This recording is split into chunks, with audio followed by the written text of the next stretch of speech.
ይህ በምስሉ ላይ የምትመለከቱት ግፍ በዚህ ዘመን እኛ ሀገር የተፈጸመ ነው። ጉዳዩ የተፈጸመው በደቡብ ኢትዮጵያ ክልል ጌዲዮ ዞን በዲላ ከተማ አስተዳደር ስር መሆኑም ታውቋል። በርካቶችን ያስቆጣ ጉዳይም ሆኗል። መረጃውን በዝርዝር አደርሳቸዋለሁ። እሞትባቸዋለሁ የወሰድኩትን 8.9 ቢሊዮን ብር ይቅር በሉኝ ያሉት ፕሮፌሰርና አስገራሚው መጨረሻቸው። እኚህ ፕሮፌሰር 81.5 ቢሊዮን ናይራ ወይም በእኛ አሁናዊ ምንዛሬ ሲመታ 8.9 ቢሊዮን ብር ቆርጥመዋል በሚል ፍርድ ቤት ቢቀርቡም የነገሩ መጨረሻ ግን አስገራሚም ለአንዳንዶች ደግሞ አስቂኝ ነበር። ምን ተፈጥሮ ይሁን በዝርዝሩን እንመለከተዋለን። የግብፁ ፕሬዝዳንት አብዱል ፈታህ አልሲሲ ለኬንያው ፕሬዝዳንት ዊሊያም ሩቶ ደውለው በኢትዮጵያ ላይ ሰሞታ ማቅረባቸው ተሰማ። ሰሞታ፣ ዛቻና ማስፈራራት የምትወደው ግብፅ አሁን ደግሞ ምን ብላ ይሆን?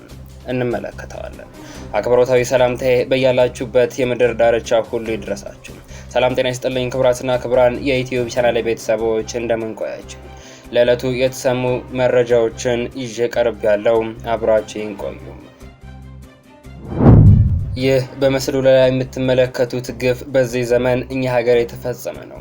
ወንጀለኛ በጥፋቱ ይጠየቅ፣ ነገር ግን እንዲህ አይነት ግፍ ምን የሚሉት ነው የሚሉ አስተያየቶች በርክተዋል። ጉዳዩ የተፈጸመው በደቡብ ኢትዮጵያ ክልል ጌዲዮ ዞን በዲላ ከተማ አስተዳደር ስር መሆኑም ታውቋል።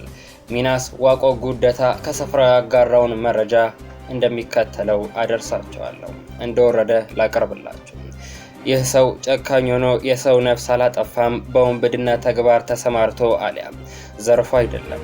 የሰው ሚስትም አልቀማም። እኔ እንደሰማሁት ከሆነ ልጁ በጨዋነቱ የሚወቀስም አልነበረም።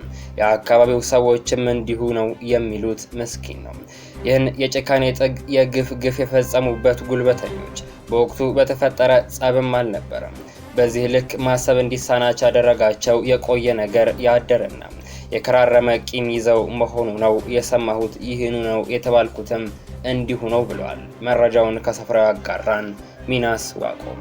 በ2009 ዓ.ም ላይ ቤቴን አቃጥለሃል፣ ንብረቴን አውድመሃል ነው መነሻቸው። ይህም ብለው ቂማቸውን በግፍ ማወራረድ የፈለጉት ግለሰብ አቶ ብርሃኑ በቀለ የሚሰኙና በዲላ ዙሪ የአንዲዳ ቀበሌ ነዋሪም ናቸው። ነሐሴ 24 2016 ዓ.ም አቶ ብርሃኑ በቀለ ተባባሪ ጓደኞቹን ይዞ ወጣት ደሳለኝ ማርያምን ወዳለበት መኖሪያ ቤት በማቅናት ያገኙታል። ይዘውትም ተረባርበውበት አዋክበውና አንገላተው ልብሱን ቀዳዳው ልቀው እጆቹን በገመድ አሰሩት።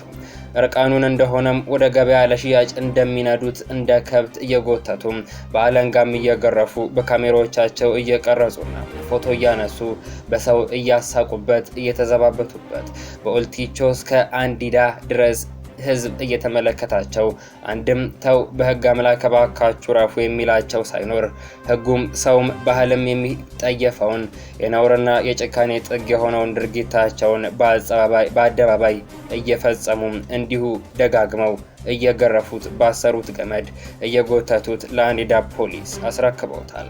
በወቅቱ የነበረው ፖሊስም ደሳለኝ እርቃኑን በገመድ ታስሮ ሲያየው ጥቂት እንኳን አልደነገጠም። አስገቡት ነበር ያለው። አሁን አስገቡት ከማለት ውጪ ለምን እንዲህ ያደረጋችሁ ብሎ እንኳን አልጠየቃቸውም። ወጣቱ መስኪን ደሳለኝ አንድ የሚረዳው እንኳን የሚሟገትለት አይዞህ የሚለው ሳይኖር ይህን ሁሉ ግፍ ተቀበለ። ምሬትን አጣጣመ፣ ቀመሰ። ጭካኔን እስከ ጥጉ ድረስ ያውም ሲፈጸምበት አየ። ሀፍረተ ስጋውን በራፊ ጨርቅ እንኳን አልሸፈኑለትም ነበር። ከዚህ ሁሉ ስቃይና እስር በኋላ እንዲህ ሆነ። ፖሊስ ነፃነ ብሎ ካሰናበተው ቀን በኋላ ይህ ምስኪን ወጣት ደሳለኝ ማርያምን የገባበት አልታወቀም።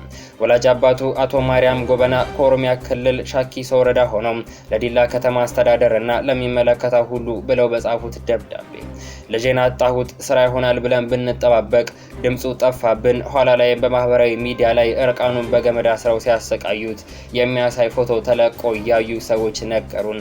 ለዲላ ከተማ ፖሊስ ባመለክት ከ3 ወር ያለፈ ክስ አንቀበልም አሉኝ። ቢያንስ የልጄ መኖር መሞትን ባውቅ ብዬ አልሆነልኝም። ፖሊስ እንኳን ለፍትህ ደጁን ዘጋብኝ የሚል ይዘት ያለው ደብዳቤ ነው።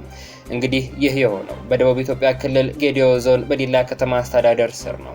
እንደሰማሁት ከሆነ የዲላ ከተማ ፖሊስ አዛዥ ጉዳዩን ይዘውት የነበሩት መርማሪ ፖሊሶች በጉርሻ ተደልለው ነበር።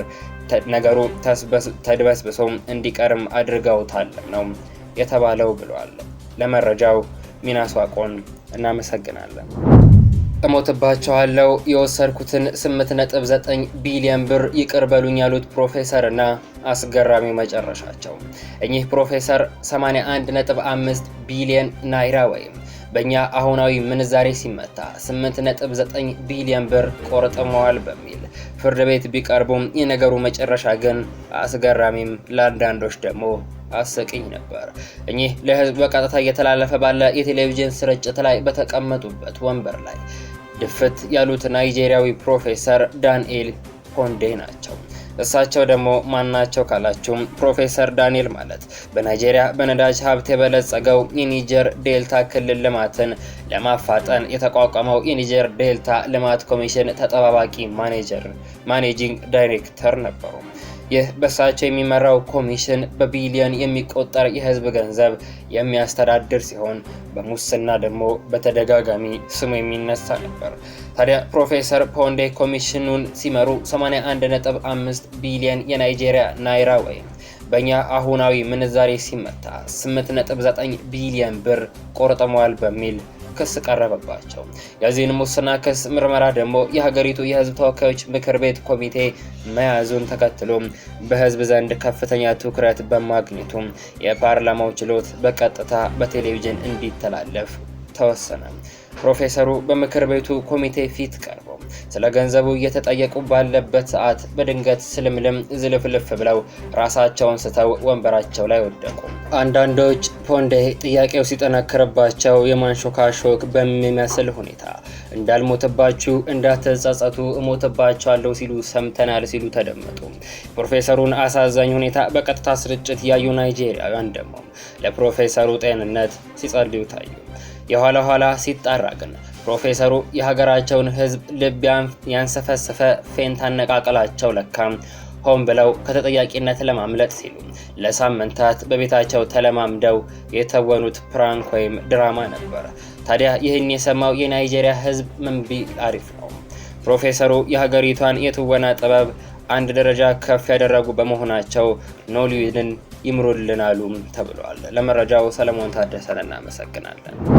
የግብፁ ፕሬዝዳንት አብዱል ፈታህ አልሲሲ ለኬንያው ፕሬዝዳንት ዊሊያም ሩቶ ደውለው በኢትዮጵያ ላይ ሰሞታ ማሰማታቸው ተሰማ። የግብፁ ፕሬዝዳንት አብዱል ፈታህ አልሲሲ ወደ ኬንያ ስልክ በመደወል ከፕሬዝዳንት ዊሊያም ሩቶ ጋር ውይይት ማድረጋቸውን ኢጂፕት ቱዴይ ዘግቧል። እንደ ዘገባው አልሲሲ በዚህ ወቅት በአባይ ተፋሰስ ሀገራት ውስጥ የሚደረጉ የልማት ጥረቶችንና ፕሮጀክቶችን ሀገራቸው እንደምትደግፍ ገልጸዋል ተብሏል። ከዚሁ ጋር አያይዘውም ግብጽ በውሃ ፍላጎቷ ላይ ማናቸውንም ጉዳት እንዲደርስ የማትፈልግ መሆኑን አስታውቀው ኢትዮጵያ የወሰደችውን የተናጠል እርምጃ እንደምትቃወም አስረድተዋል። ፕሬዝዳንት ዊሊያም ሩቶ በበኩላቸው ሀገራቸው በአባይ ተፋሰስ ሀገራት መካከል ትብብርና ኢኮኖሚያዊ ውህደት እንዲፈጠር ፍላጎት እንዳላት ገልጸው ይህም የማናኛውም አገር ጥቅም እንዳይጎዳ ማረጋገጫ እንደሚሰጥ አስታውቀዋል። ግብጽ በኬንያ ውስጥ በተለያዩ የልማት ዘርፎች ላይ እያደረገች ላለው ድጋፍም አድናቆት እንዳላት መናገራቸውን ዘገባው አስረድቷል። የበንዲህ እንዳለ ኢትዮጵያ በ5 ቢሊዮን ዶላር ያስገነባቸውን የህዳሴ ግድብ በምታስመርቅበት ወቅት በክብር እንግድነት የተገኙት ፕሬዝዳንት ዊሊያም ሩቶ መሆናቸው ይታወሳል። ክቡራን አድማጮች ለሰዓቱ ያስኩላችሁ መረጃዎች እነዚህን ይመስላሉ። በቀጣይ በሌሎች አዳዲስ መረጃዎች ተመልሰን እስክንገናኝ በያላችሁበት የምድር ዳርቻ ሁሉ ያማረና የተዋበ ጊዜ እንዲሆንላችሁ ተመኘው።